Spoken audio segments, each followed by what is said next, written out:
Alright, sorry for that. It keeps, cutting out with me for some reason. I don't know what it is. But, I don't see why they'd stick with Ben Simmons. I would see a trade for him. Alright. But, anyway, that was where did I go wrong. And now, we're gonna get some music on here.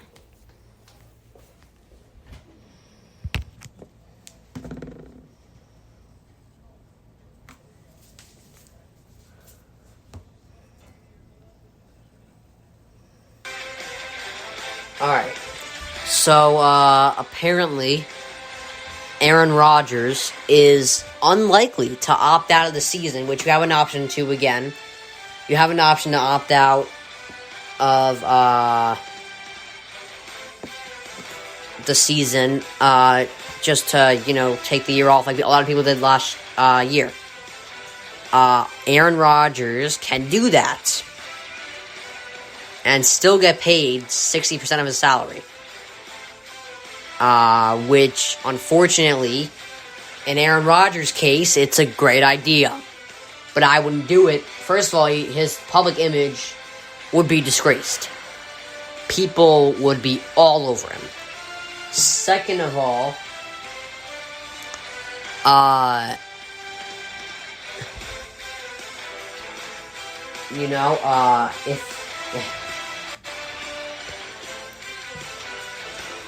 if you really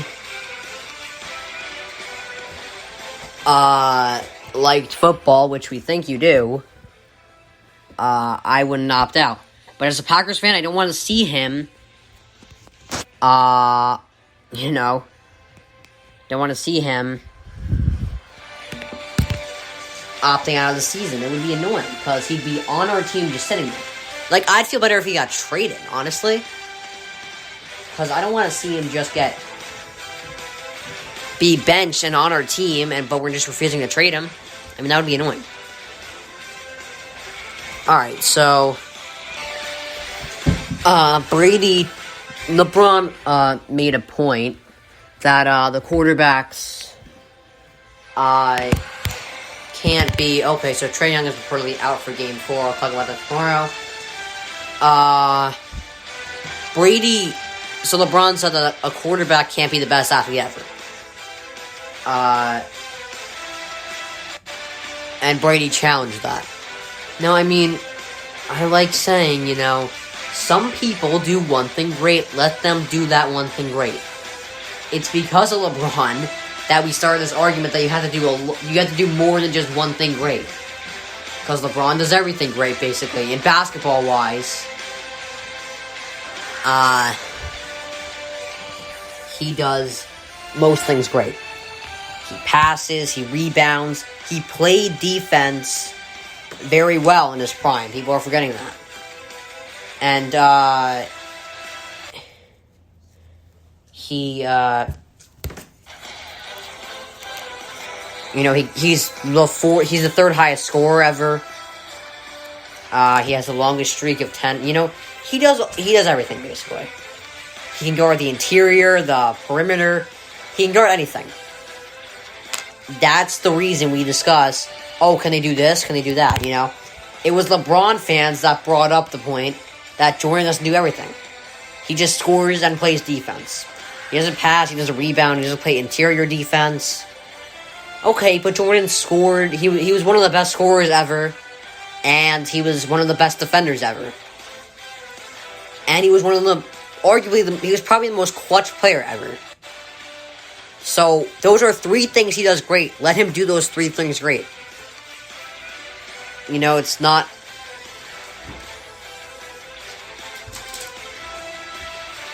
normal that a guy like LeBron comes along and does basically everything. So, Trae Young sprained his ankle yesterday, and he'll be out for Game 4 tonight. Now, injuries are just really getting annoying. That's my takeaway with this. Injuries are getting really annoying. And it was mainly this season, and I'm not even going to bring up the point again, because it's getting obnoxious, honestly. The point of, the fact that It was the bubble. That's all I'm going to say. It was the bubble that brought these injuries along.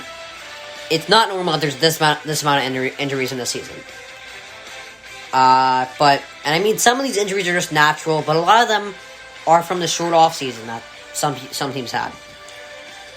All right. Yeah, I promise I'm not going to talk about that stuff again, because you guys are probably getting really annoyed from that. All right, so back to Damian Lillard. So he could request a trade this offseason. It's a report. Who broke the story? Was it Chris Haynes? Anyway, a reporter broke the story that Damian Lillard could request a trade this offseason. Now remember, he put up historic numbers and they lost to an injury-riddled Nuggets team. That's what some Chris Paul haters are talking about him, you know? Oh, he beat an injury-riddled Nuggets team. That's not that impressive. Okay, now I'm going to use this to further my point about the Blazers. The Nuggets are a great team, but they were injury-riddled. And they didn't have Jamal Murray. And you still couldn't beat them, even though Damian Lillard put up 55 points. So I have two places that I would trade Damian Lillard to. Boston and Miami would be great spots. He would do very well there. And they can offer good pieces back. Boston can offer Jaylen Brown, Marcus Smart, and some picks for Damian Lillard. Miami wouldn't have as good a package, but they could probably work some things around. And Damian Lillard would thrive in the East. Oh my gosh, he would thrive in the East. Ooh, oh gosh, he would kill in the East. Damian Lillard, he would kill. So hold on, I'm gonna tell you, Damian Lillard was the 6th seed in the West. He would have been the 4th seed in the East with this Blazers team. If you put that man on the Celtics or the Heat, that's like a 2 or 3 seed, as far as I'm concerned. Those are great places for him. And Marcus Smart and Jaylen Brown, players like that, could fix some problems with the Blazers, like defense. And, some people criticize, like, Stephen A. Smith for not being able to predict the finals every year. But, a lot of people can't predict who the champion is going to be. I can predict who's going to be good.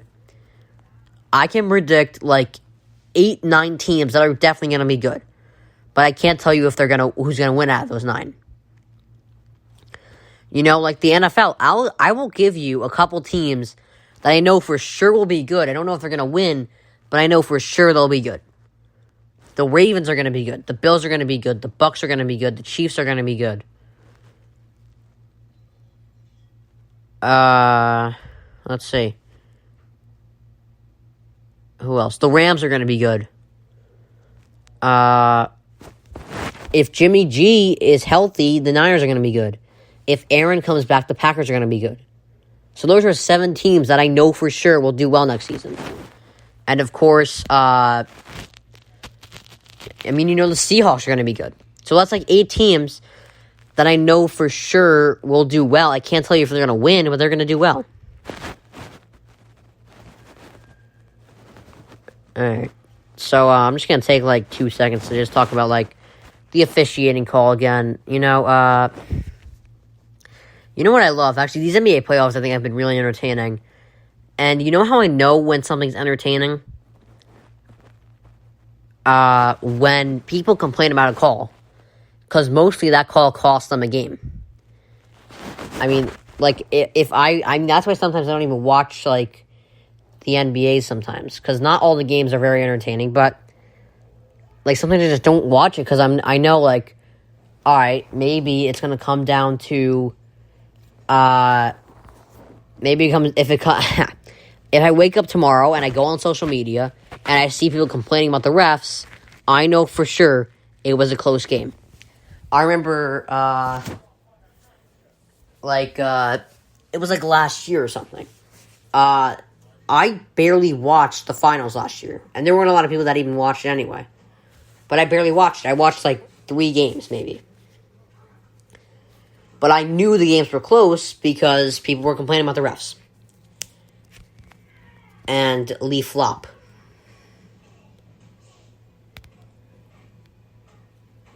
Alright.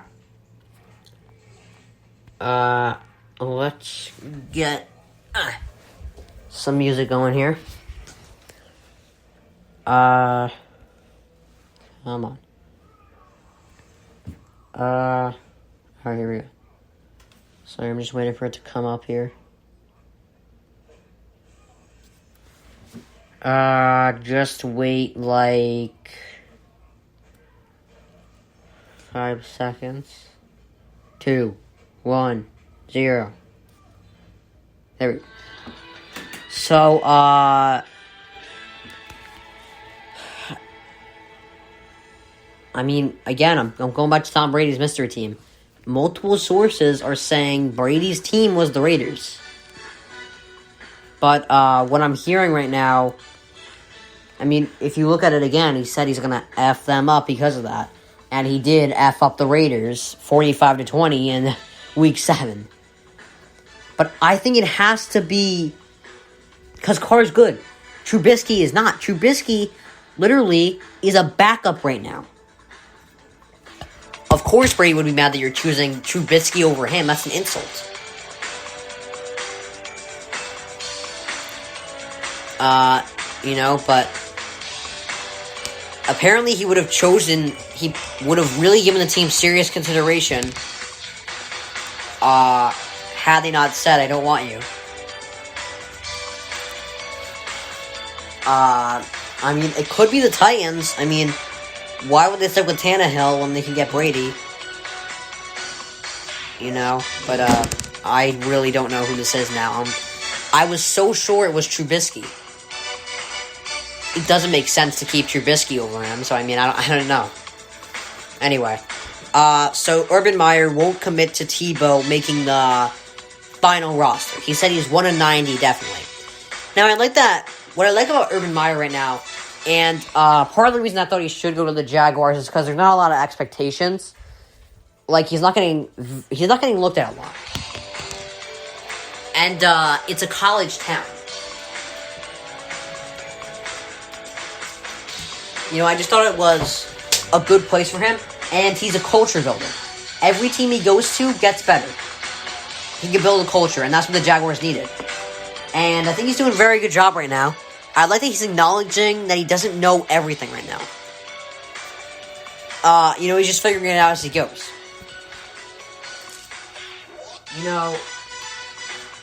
Because I can't tell you how many coaches act like they know everything from the get-go. And, that's not a bad thing. It's just a little annoying because they really don't.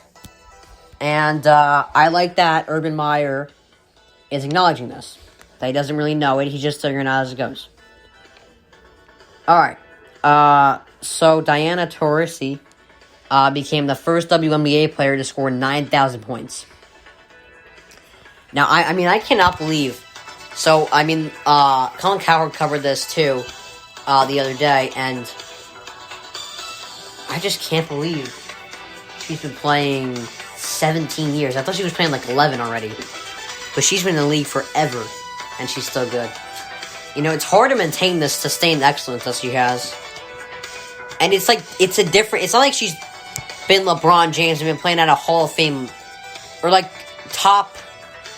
It's not like he's been playing at GOAT level for 17 years. She's more like a Derek Jeter, who played at Hall of Fame level for, 20 years of baseball. And they're just incredibly consistent. They basically are the same stats year after year. Alright.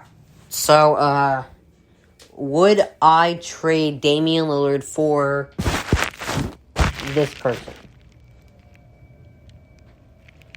Alright. or just this deal, not just for this person specifically, just this deal, would I take it?